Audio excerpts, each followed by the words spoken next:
Hey there. Welcome to the Flute 360 podcast. I'm Dr. Heidi Kay Begay, and I'm a flutist, educator, coach, and podcaster. My God-given mission is to serve you. I am passionate about guiding you, the modern-day flutist, to discover your unique voice on and off the stage. The goal of this podcast is to help you thrive, both as an artist and as a musicpreneur. Go ahead and grab some espresso, your favorite notepad, and let's get to it. Today's episode 207 is titled, Your Voice Matters, with Ben Kapilow and Jaime Slutzky. Hi, I'm here with Heidi Begay and Jaime Slutzky. Hey, Ben. Hey, guys. How are you? Good. How are you? Good. So the way that this conversation came about is that Heidi and Jaime and I had a conversation at the Expand Online conference that Jaime hosted, and it was about podcasting and music teacher podcasts and how to start your own podcast. Jaime, tell us a little bit about the conference and how that came about and how that conversation was. Yeah, absolutely. So the podcast, conversation on the summit was something that I have been dying to do for 3 years. This was the third year of the summit. And I finally found two perfect candidates for talking about podcasting. Ben, who started his podcast during the pandemic as a new outlet, and Heidi, who's been podcasting for a really long time. And I found that it was going to be a really fun way for us to talk about podcasts as it pertains to music education, because that's what I do. I help music educators expand their businesses online with new tools, one-to-many programming, all sorts of things like that. And with you, Ben, and you, Heidi, having instrument-specific podcasts, it was a really interesting conversation that we were able to come together and discuss bits and pieces of the journey of having that type of podcast. Well, thank you for having us, because that conversation was a blast. I learned so much from Jaime and from Ben, and just the topics and the flow of the conversation just was beautiful. And I think, and I hope your summit attendees received a lot of value from that discussion. The feedback that I've gotten has been great. And I'm sure that both of you have had increases in your podcast listenership from it.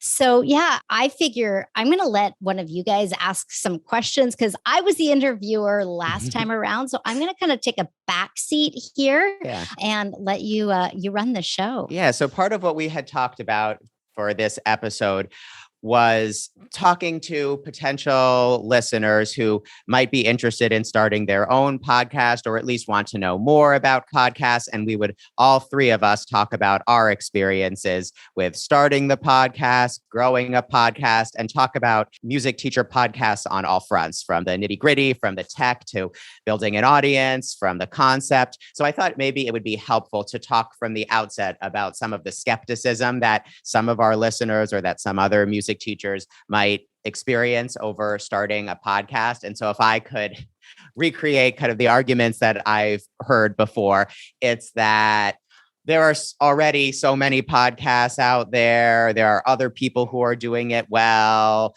Why do we need yet another podcast? And I enjoyed in our conversation that we had at the Expand Online conference about perhaps challenging that thinking a little bit. So does one of you have a thought on why you think now is a great time to start a podcast, and why the large amount of podcasts out there isn't a obstacle to starting a podcast, but could in fact, for some of us, and I know for me, be a source of inspiration to starting our own podcast? Yeah. So to lay out a foundation, because I know that this is a crossover podcast episode going into Ben's world and Jaime's world. My name is Heidi, and I am the creator and host of the Flute 360 podcast and the Pivoting Musician podcast. So I have two. And at times I feel a little cray-cray, but that's okay. I absolutely love it. So, Ben poses a really good question. Why should you, the listener, maybe consider starting your own podcast? And I truly believe that your voice matters.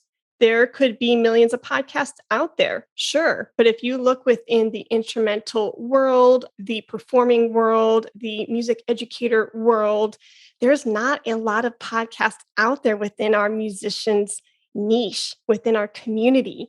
And, I said this statistic through Jamie's conversation through the Expand Online Summit, and I will say it again until I turn blue in the face.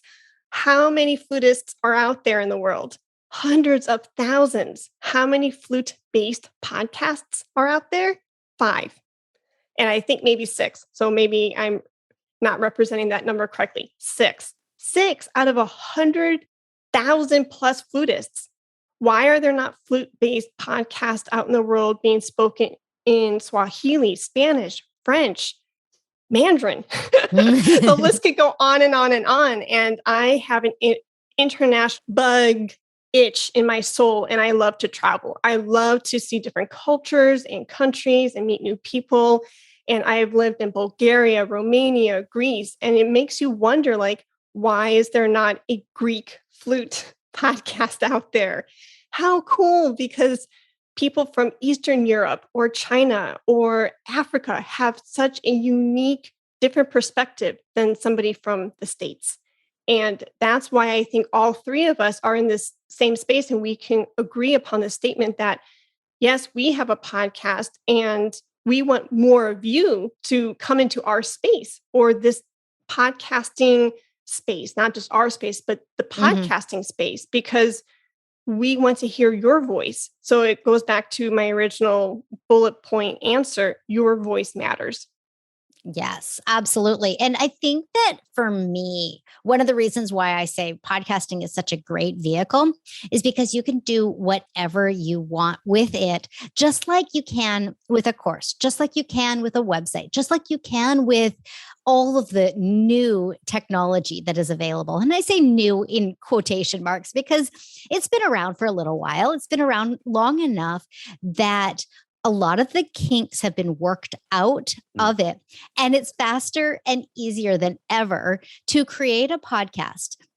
I know that a lot of people are really intimidated by the episodic podcast model, which is a new episode comes out on a regular schedule every single week or every other week or once a month or whatever, but it's never ending. It's episodic. It's always going on. I think that the trend right now is to go season-based podcasts. So you may end up having a season of 8 episodes and you then have a break.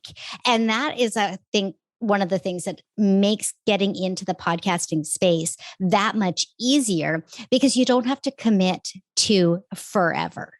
Yeah, I think that's what makes podcasting exciting is it's absolutely whatever you want it to be. There's no rules. There are certain trends. As you said, some podcasts do seasons, some do every week, some every other week, some when they feel like it, but it's whatever you want it to be. And I think a lot of times when people are resistant to starting podcasts, the only idea in their head are either don't do one or do a podcast where it's a new episode every week. And there are plenty of options. Yeah.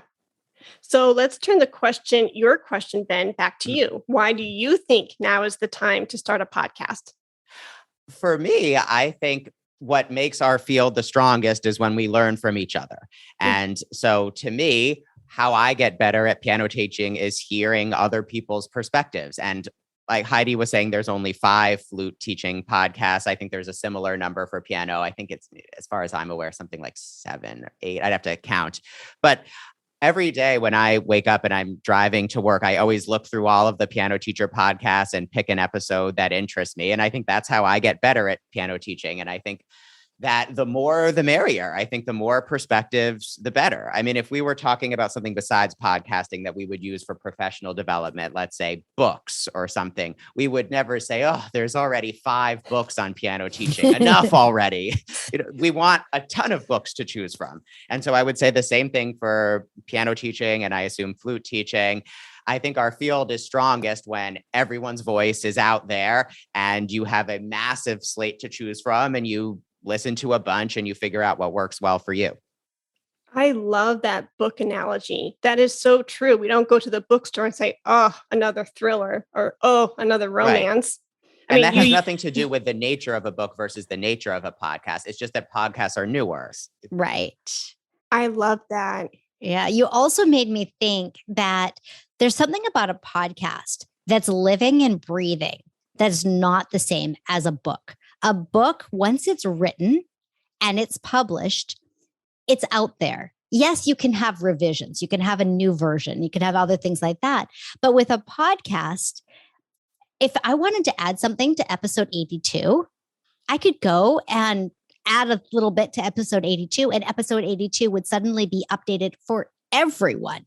And that's just not the way it is for somebody who has a physical book. So we're in a position where our thoughts, our voices, our conversation that we're bringing to the podcast space can ever evolve, even in the back sense. So I have a question now for Jamie and for Ben, and maybe later I can answer my own question. But since you've started your own podcast show, what opportunities have unfolded for you and for your career? Oh, tons. I mean, I would answer that in two ways. Okay. I think there's the immediately tangible, obvious things that have happened. And then there's the more subtle things. I mean, I would say on a more subtle level, I've just gotten so much better as a piano teacher, which was, in my case, the reason for doing it in the first place. And ultimately, to me, what it's all about. I mean, my studio has grown so much since I started the podcast. I now have a long waiting list. And when I started, I was desperate for more students. So I think the most important thing is just I've gotten better. But as far as professional opportunities, I mean, networking wise, I'm connected with so many more people than I used to. And there's a whole range of advantages about having people in your network. I'm speaking at, there was Expand Online conference. I'm also speaking at the Creative Teaching Conference coming up in July. I'm writing a guest blog for Colorful Keys. I mean, all sorts of things that are, making me feel a little bit more like I'm really part of the piano teaching world, as opposed to just being a piano teacher teaching just my students. I like to feel part of the industry. And I think that podcasting is a fantastic way to do that. What about you, Jamie?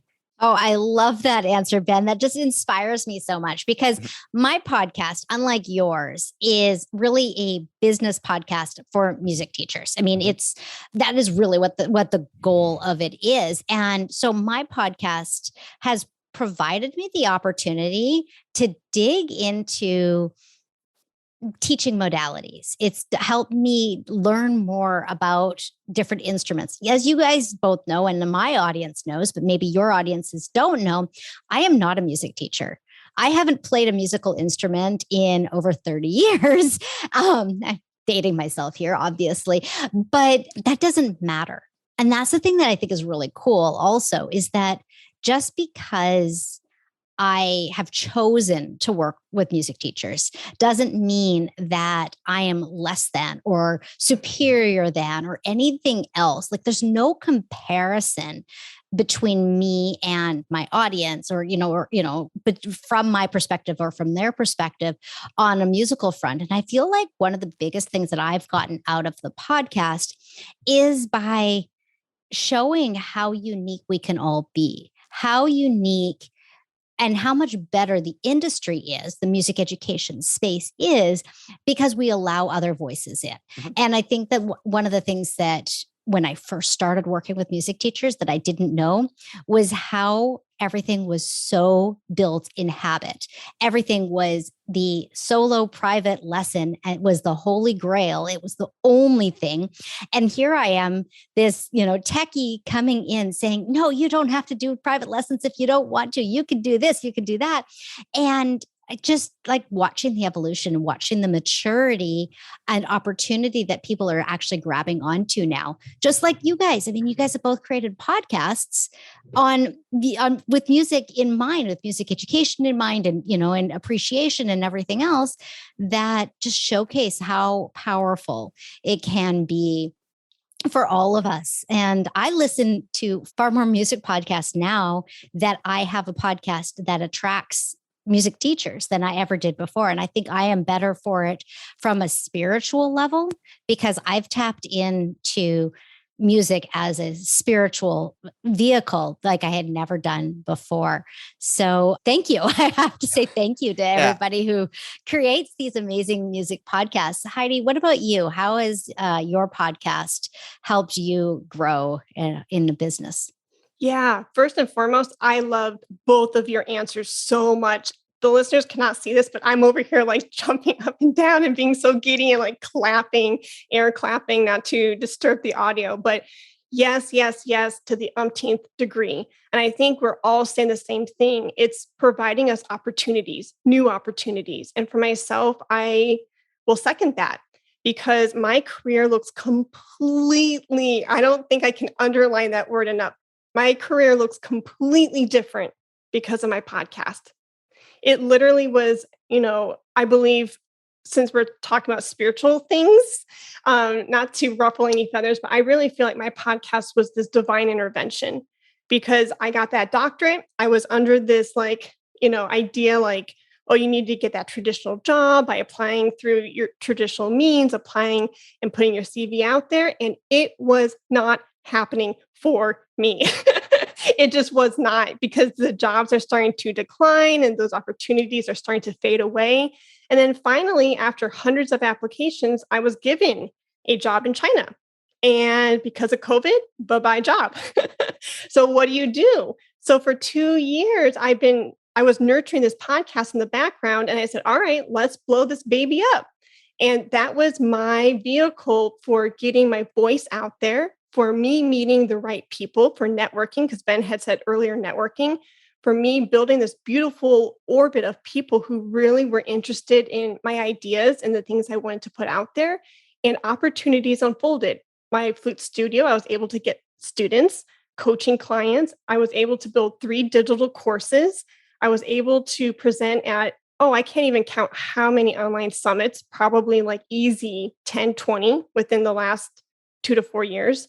I mean, I was able to design this beautiful flute microfiber cloth with this company called BG France. I was able to, be and partner up with 30 plus music companies through sponsorships. And I'm saying this with so much humility and graciousness towards these people. I don't boast about it, but since we're highlighting what could be possible for you, I think Ben, Jamie, and I need to kind of like throw it out there and say, look at what it's doing for me. It can do the same for you. Yeah. So you mentioned in that answer a phrase that I liked, which was blow it up, I think you said. So I assume we might have some listeners now who maybe are persuaded, at least philosophically, that they want to try a podcast, but are confused about the blow it up aspect. So I think maybe now would be a time if we could talk a little bit about, let's say someone has decided, okay, yes, I want to start a podcast. Then what? That is always the answer. That is always the question. Okay, then what? So I'm going to take on the tech side of it, and I'm going to let the two of you talk about the music and, and the marketing and all of that, because tech's my wheelhouse. Tech is absolutely my wheelhouse. Honestly, you need a good external microphone. You need a set of headphones or something so that you don't have any back noise, anything coming in that ruins the quality of your recording. And then you need a place to record. And we're using Zoom right now to record. I record most of my episodes that are with guests using Zencastr, which is a web-based app, completely free. I pay. There is a paid version. I use the free version. And my solo episodes, I record directly into my software editing tool that I use on my computer. And so that's the stuff to create it. And then you have to edit it if you want to edit it. You can hire that out. Heidi, you can talk about that a little bit if you'd like. A little plug there for Eric. But, or you can just do it yourself. There are lots of not very expensive tools that you can use to edit things out, but don't over edit. Don't edit out every single That's not worth it. It's not worth anybody's time to do that. And then the only other thing that you absolutely need is a podcast hosting platform. And that creates what's called an RSS feed. And RSS stands for really simple syndication, which basically is a flat file. It's just a very simple file that gets pushed out to Apple and Google and Spotify and all these other places where people can listen to podcasts. It's just one file. Once you've got that feed, you just submit your feed to the different players, and there you have it. And I think, Ben, you mentioned that you followed a tutorial when you were submitting your feed. It's funny because it was a tutorial written out by a podcasting host that I don't use.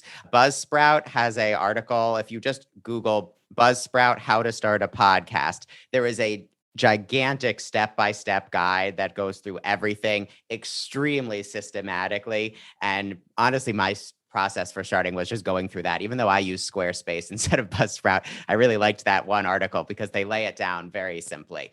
They don't talk about it specifically in the context of music teaching like our conversation now is, but that was a very, very helpful article.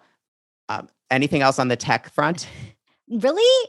Artwork? You're going to create artwork created in Canva? Don't stress it. I mean, I'm just giving you the facts. Yeah. That's also something you could hire out, just to put it out there, because I think some people might be intimidated by that. I mean, I definitely hire that part out. Yeah. But if you want to just get this thing going, get it going. Everything is changeable. You know, you could change your artwork. You could change that at any time. You can change your podcast host. I changed my podcast host about a year ago, and it was a pretty easy process. It was really not that hard. I took the RSS feed from one host, uploaded it to the other host, and canceled the other one. You know, it was that easy. So I think that, you know, from the tech perspective, don't let that stop you. From the getting it out there and making sure that you have listeners, that's a whole other game. And I think that that would be something worth making sure that Ben and Heidi talk about, because I think you both have had really great success with that, with your, you know, instrument specific podcast. So Heidi, why don't you take that one? Here's a brief message from our friends at Song Flute Head Joints.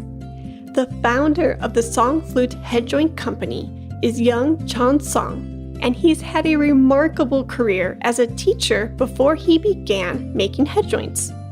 He established his Korean company in 2009 because of his love for music and flute making. Later in 2010 and 2011, he learned more about the craft of making head joints from the Altus Flute founder, Tanaka Tsuchi. After this instruction, Mr. Song furthered researched the different kinds of metal alloys, especially how each alloy's difference changed the character and color of the sounds. Because of this training, Mr. Song's mission is to make a flute head joint that produces a beautiful sound with these metals and through his craftsmanship. In addition, he considers the flutist's goals when purchasing a head joint, such as the tonal colors, response, and clarity. Not only did his head joints bring music to your ears, but they are aesthetically pleasing too. Musicians from across the globe adore the Song Flute head joint, such as Michel Morgus, Maxence Leroux, Dr. Julie Kim Walker, and Jasmine Choi. And we hope you do as well. Mr. Song wants to assist you as you look for your next perfect head joint. Please visit their website at songflute.com to contact him today. Sure. And I loved how Jamie just laid the tech side out so beautifully. Go back, hit pause now, rewind, and take out notes, because she literally laid it out for you. And then Ben also mentioning the Buzzsprout resource. Yes, I totally love their blogs. Very clear, organized. So yes, and yes. So talking about blowing it up, baby. Yeah, you have to market it. You have to let people know that, hey, your show is out there. It exists. Because, you know, what's the saying? Once you build it, they will come. That's not true. Yeah. You have to get a little uncomfortable saying, hey, I'm the host. I'm the creator of this show. We are producing really valuable content for our community. Come check it out. And I think a lot of times musicians, and I don't want to put words in anybody's mouth, but from what I have seen and the experiences I have gathered over the years is musicians tend to not like to let people know of their projects. And I don't know if that's a musician thing or a human thing. I don't think we like to put a spotlight on ourselves to say, hey, come check it out, you know? And so you're going to have to kind of get rid of maybe some of those negative thoughts, because perhaps we don't do that because we're like, oh, I don't want to be annoying, or Right. that's outside of my, comfort zone. You're not going to be annoying. People actually want to know what you're doing and what you have your hands on, because you're only bettering not just, your small little community, but the community as a whole.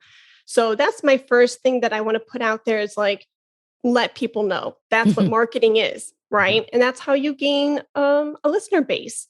And there's so many different ways you can let people know about your show. You can do it through social media.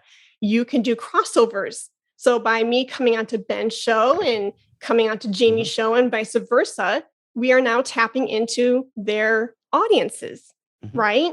And so what if there's a flutist who listens to Ben's show because she or he is a pianist and they double on flute? Well, maybe now they'll be a Flute 360 listener. And then, of course, vice versa, ping ponging. You guys can't see I'm doing this like ping pong around the 3 Zoom videos, but you can do crossovers with other podcasting hosts. You can show up to online summits, right? Because I've done that for Jamie. And actually, Jamie came in to be a presenter at one of my online summits, the Ultimate Music Business Summit. And that's how she and I got to know each other, was through that thing. And you can get so creative, so creative. I do a lot of PR work too, where if I know I have an amazing guest, I'm going to use Sarah Whitney as an example. She's a violinist. Her conversation was heard through Flute 360, I believe, in December of last year. And we talked about music business. She's actually a graduate of the Cleveland Institute of Music, if my memory serves me correctly. Well, easy email. You email Cleveland Institute of Music, say, hey, Sarah Whitney is an alum of your school. She's going to be a guest on Flute 360. Do you want to promote her episode? Boom. And then now you're going in and you are tapping into their audience.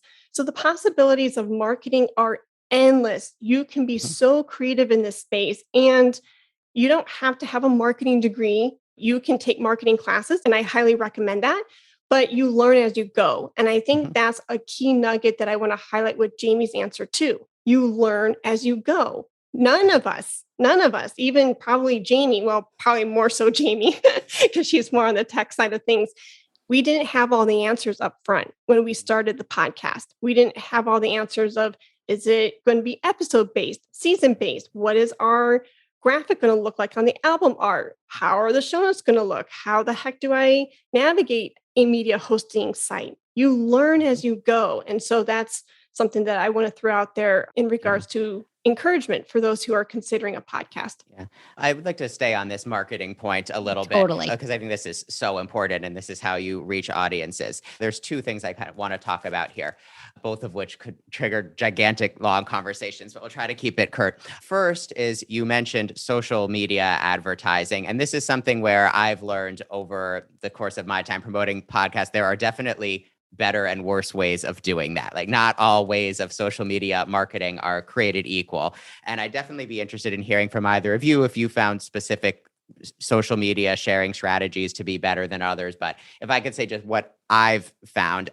I listen a lot to, I feel embarrassed that I don't know how to pronounce his last name, Kevin Chemidlin, Chemidlin. He's someone you can all look up. He does a lot of coaching about building podcasts. And his big thing about social media is steering people away from just posting their episode or whatever on some group and then saying, here's my episode, come check it out.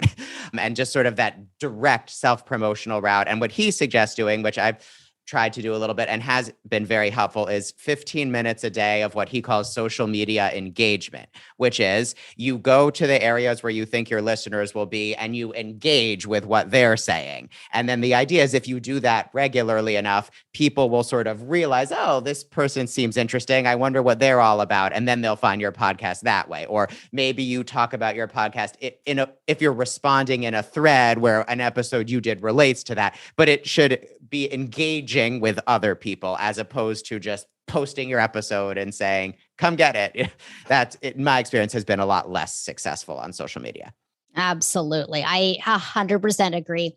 And, it's interesting because Facebook rolled out podcasts on pages, like where your podcast could automatically go out onto your Facebook page through your RSS feed. They have pulled that back. They discontinued it because they realized that's not the way that people are going to listen to podcasts. If people are already looking at your Facebook page, the likelihood of them not knowing that you have a podcast is much lower than the people that we actually want to become our new listeners. Our new listeners are people who we engage with on Instagram. They're people we engage with in Facebook groups. They're people that we engage with through other people's communities. Those are our future listeners. And I think that what you said about the whole engagement thing is 100% correct. It doesn't matter if you're promoting a podcast, if you're promoting a workshop, a webinar, a course, a membership site. It doesn't matter what it is that you're promoting. You want to lead with value first. And because you have a podcast, you have a back catalog of X number of episodes that you can pinpoint. And you could say someone was talking about this particular topic. Yeah. You can go back into your own podcast catalog and say, I had this conversation with Heidi and it was on this topic. I bet it would be beneficial. So you could actually create your own back catalog, like looking back at your back catalog to contribute to the current conversations. So my little tidbit on that is to keep a very short list of what your podcast topics were, like, and who your guests were and stuff like that, that you can go back to when you're doing that engagement.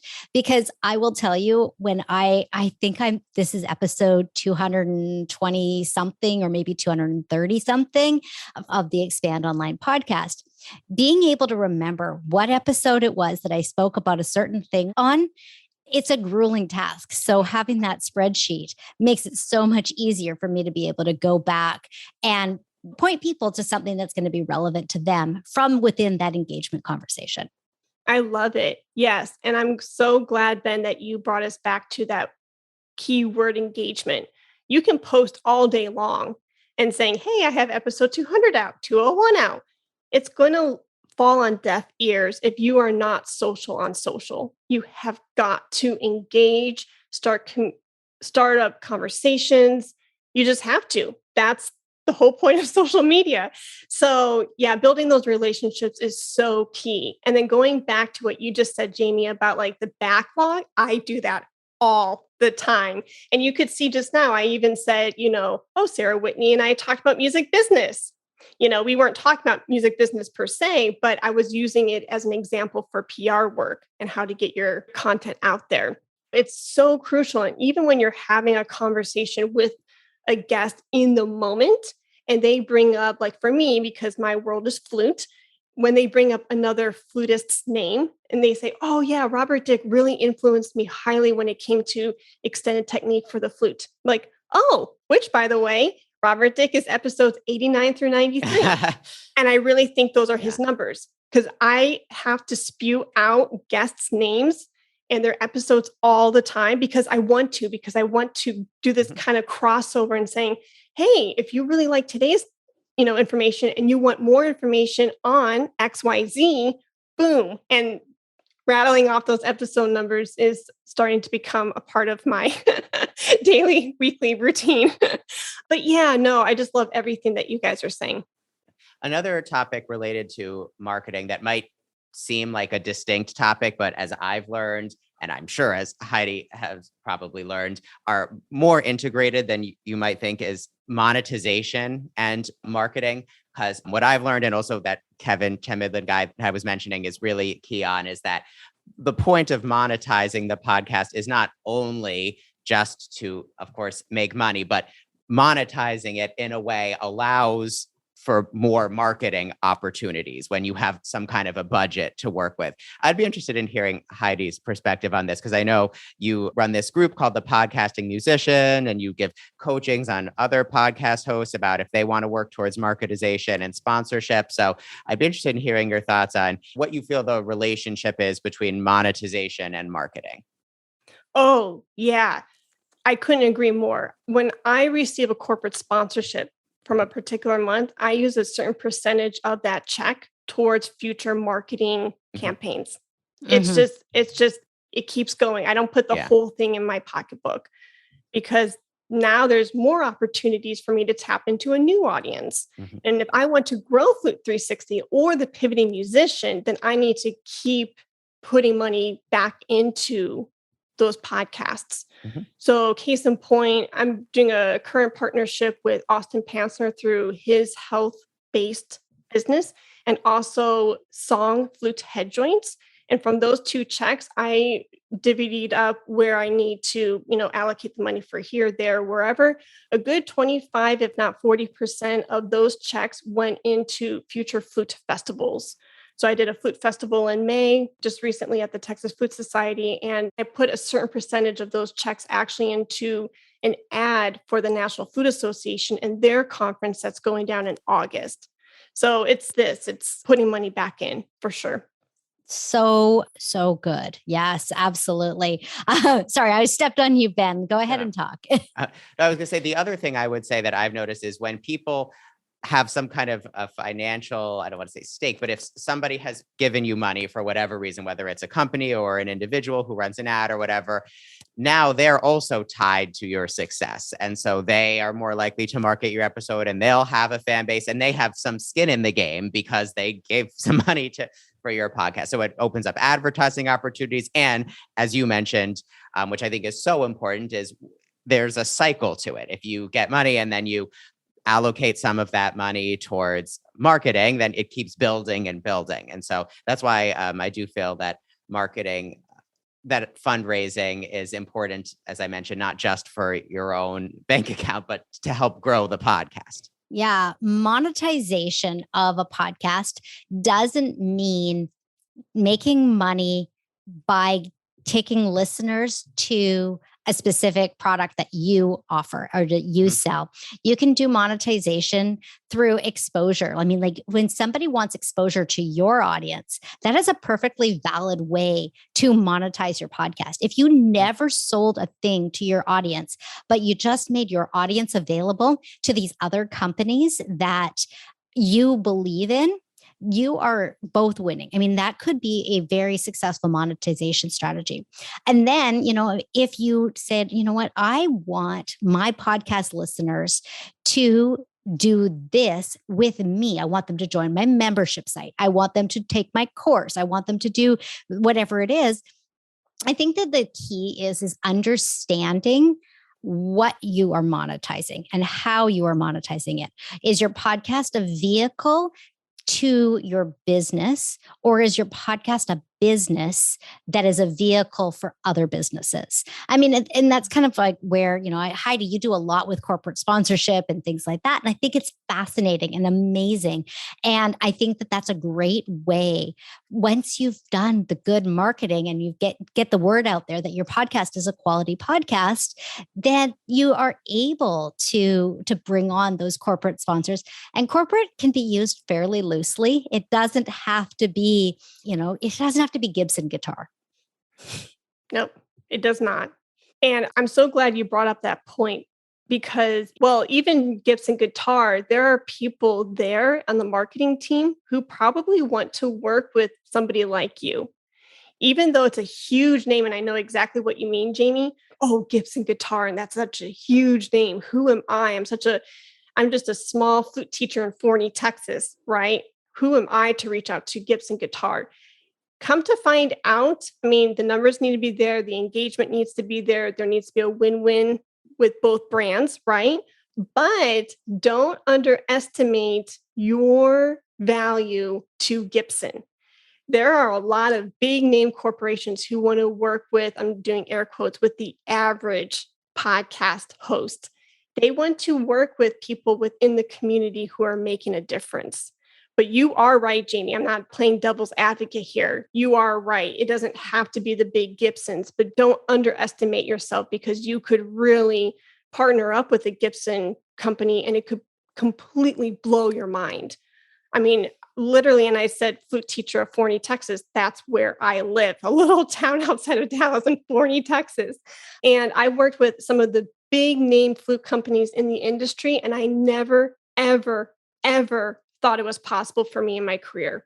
William S. Haynes flutes, they are huge out in Boston. Powell flutes, Straubinger flutes, huge names.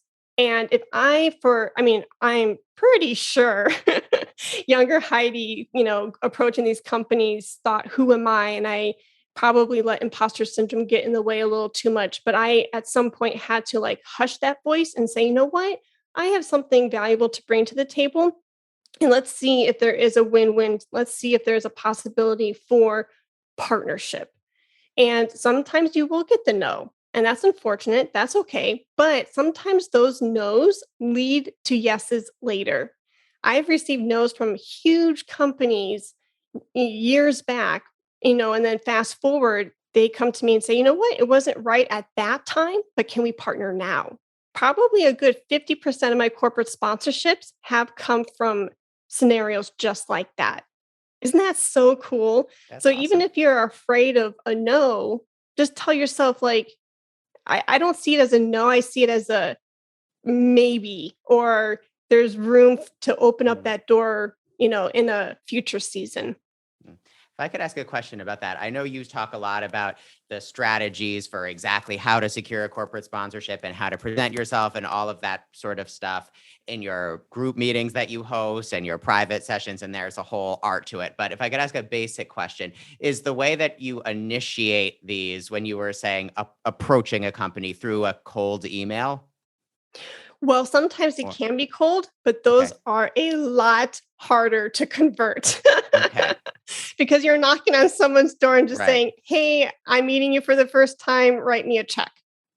I mean, it could be done, but it's a lot harder. So for me, whether it's bringing in a new student into my studio or bringing in a new partnership through corporate sponsorships, it's all about building relationships. Yeah. You need to initiate it, cultivate it, and scale it.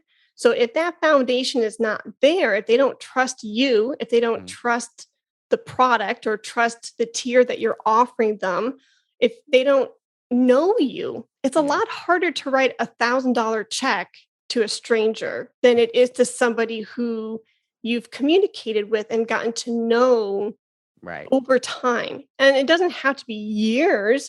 You can cultivate, a relationship over a couple months and then say, hey, you know what? I have this opportunity. I would love for you to partner with me and come on in with this tier. I know I can benefit you because my listeners fit this demographic area.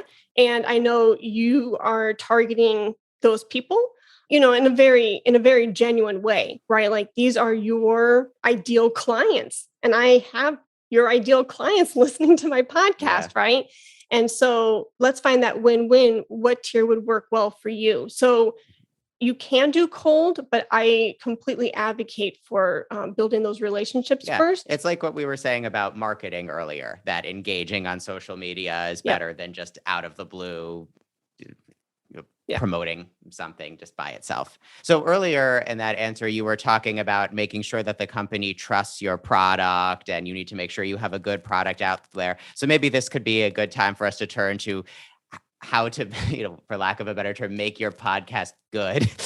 And so let's say someone has figured out a marketing strategy and they have the budget or whatever, they've figured out the technology. Of course, none of that really matters if the actual podcast itself is not strong. So I'd be interested in hearing from you two how you make sure that you're creating content that people actually want to listen to and that people find helpful. And if maybe there's any mistakes you made in earlier episodes, or any advice for people who think to themselves, oh, no one wants to hear what I have to say. If I create a podcast, it's going to be boring or it's going to be not helpful. You can start, Jamie. Okay, cool. So I think it goes back to that engagement. Understand who you're marketing to, understand what they need, understand what they want, understand what they're scared to ask. That is one of my favorite things. Like, if I'm in a conversation with somebody and they're talking about these things and I'm like, there's something deeper. really kind of figuring out what that deeper thing is and then putting it out on the podcast makes it so that they don't feel like you're calling them out. But Could you give an example of that?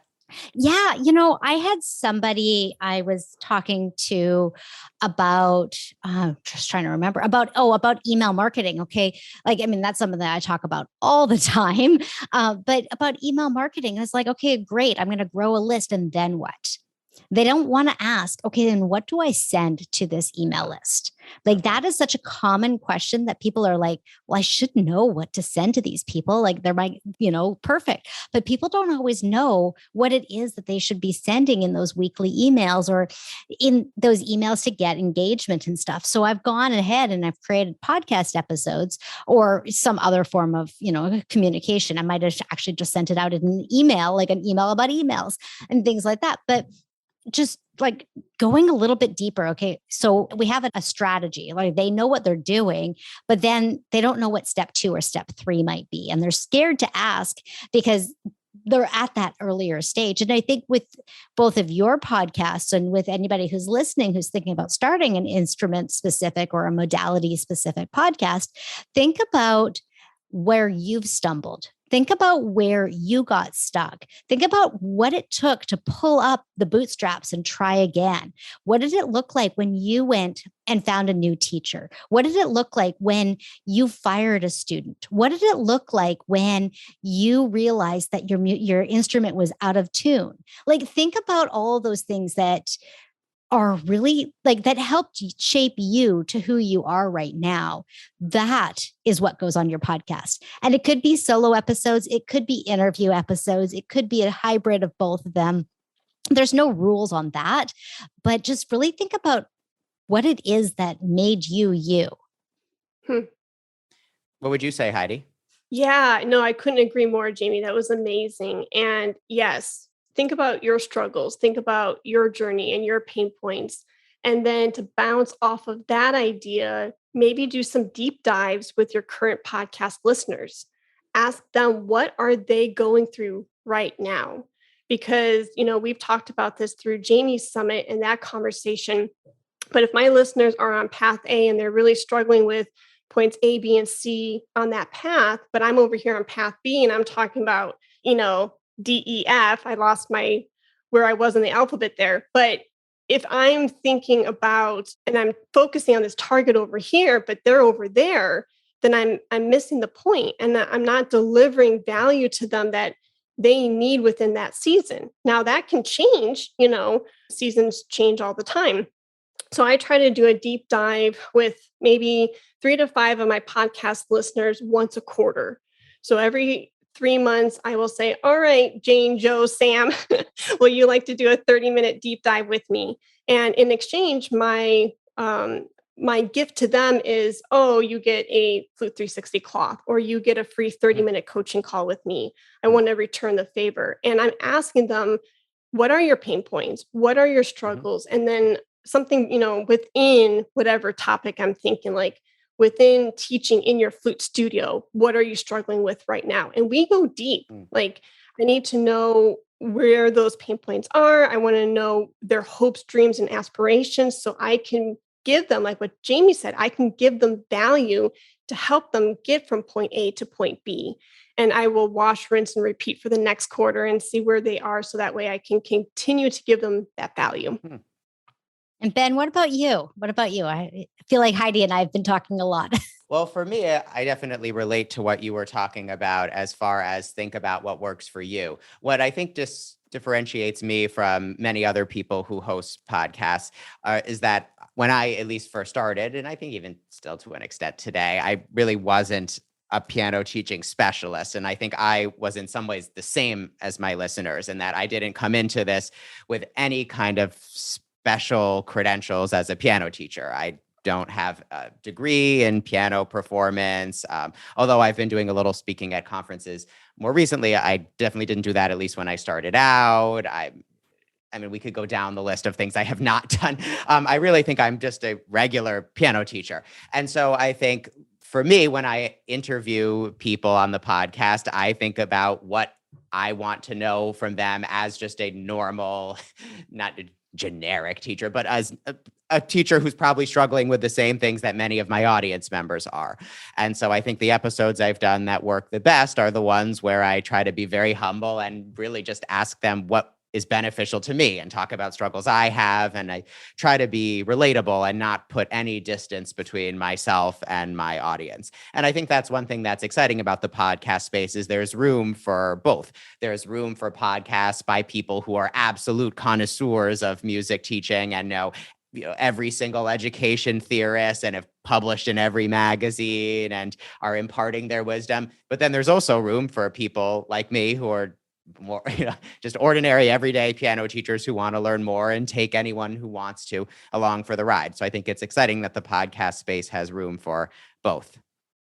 Oh, that is so, so good. And I'm thinking to myself, it's like I said this, probably 20, 30 minutes ago when we were earlier on in the conversation, is that I'm not a music educator. I am not a music player. That I'm not, goes back to the same yet point. Yeah. There's still space for me to lend my voice into this space. So even if you are sitting here and you are a diehard, all keyed up listener and you love the podcast, but you don't feel like you have enough to say about piano, maybe you have something to say about something else. That doesn't mean that you can't incorporate piano into something else, into a podcast that is on a different topic. There's nothing that is outside of the realm of possibility with podcasting. And I want to respect the audience's time. So do you think we should wrap this up? Because I know that the three of us can sit here and talk for days. Oh, completely. Yeah, we covered a lot too with, just encouraging everybody that your voice matters. We want to see you shine and we want to see you be given the same opportunities that Ben, Jamie, and I have been given. Maybe the first baby steps into how to start off your podcast, monetization, marketing. We covered a lot of grounds. And you're right, Jamie, we could sit here and talk forever. But I do think I'm sure you two would agree with me that all three of us are very accessible. So if anyone listening would like any kind of extra guidance, I don't think it's too hard to figure out how to contact all of us three. And we'd be happy to help, I assume, people who are just starting out and want to learn more. Yes. Absolutely. Absolutely. Yeah. So where can they locate you, Ben? For me, the best way to contact me is through the contact page at my website, www.benkapilow.com. What about you two? Yeah. So my podcast is the Expand Online Podcast. If you go to expandonlinepodcast.com, you will get to my website, all of that good stuff. I've got a chat widget on there. Instagram is probably my favorite place to connect with people, and that's at Jaime Slutzky. And I will spell that for you just to make sure, even though I know it'll be in the show notes. It's JaimeSlutzky. And Heidi? Yeah. And for me, you can go and follow me through Instagram or Facebook. My handle is the same, at Heidi Kay Begay. My website is also HeidiKaybegay.com. And I will also spell it out because I have learned that a lot of people don't know how to spell Heidi. So HeidiKaybegay.com. And all three of us are totally accessible, approachable, and we want to see you succeed. Thank you for listening to the Flute 360 podcast. Please go to HeidiKaybegay.com/contact and let's connect. If you need guidance in terms of your musical career, please do not hesitate to reach out. I have been helping musicians for years navigate their careers, and I would love to help you do the same. Let me help you find your unique voice on and off the stage today. Schedule a 15-minute discovery call to see how I can help you. Please go to HeidiKaybegay.com/contact or calendly.com/HeidiKaybegay and let's talk. Both links are in the show notes below. Thanks! Let's talk about flute.